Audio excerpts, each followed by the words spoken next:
Okay, so the first thing that I want to make very clear here is that we're on the vSphere web client right now, and that is the only place that you can do what we're about to do. You cannot do what we're about to do on the Windows client. In fact, I'm going to demonstrate for you so you can see that for yourself.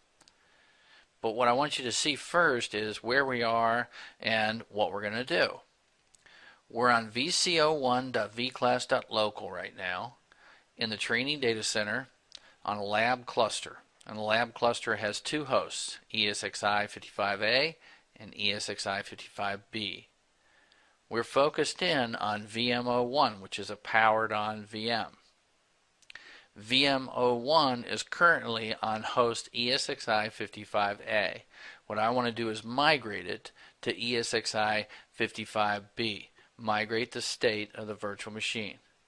At the same time, I want to migrate its files, which are on hard disk 1, from their current location on Gold Storage 1 to another shared location called Gold Storage 2. So I can make sure that I maintain the gold storage policy this time. And I want to do that at the same time. Both of them at the same time. So, I want to demonstrate first, let's say I tried to do that with the Windows client. So now I'm on exactly the same place, just logged in with the Windows client. You've seen this many times, right? So we're in exactly the same place on exactly the same machine, and you can see that it's on the host, right? You're just looking into it with a different through a different window. Same stuff. Now I'm going to right click on migrate. System says you can change the host or you can change the data store, but are you kidding? You can't change both the host and the data store. You could if you powered it off, right? You could power it off and then I'll let you do it, but the virtual machine must be powered off to change the VM's host and data store. How many times have we read that? Of course, come to believe that that's the truth, right? Now I'm going to go back to the web client. I'm going to right click on VM01 and I'm going to click on migrate. And it says, do you want to change the host? Do you want to change the data store? Or, look at that, do you want to change both the host and the data store? I'm going to say, yeah, I want to change both the host and the data store.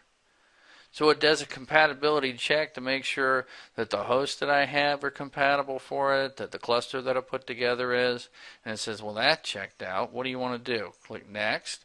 Well, I want to change it to ESXi55B. Okay, well, that's all right. We can do that. And then next. Now what do you want to do as far as the storage is concerned? Well, I want to change it to Gold Storage 2. This is okay, well that's fine. Click next. And then just the old question is, do you want to do it now and let you know if I don't have the resources and then you can work on something else, or did you want us to just keep on trying it until we get the resources? Typically, you're going to leave it at reserve the CPU.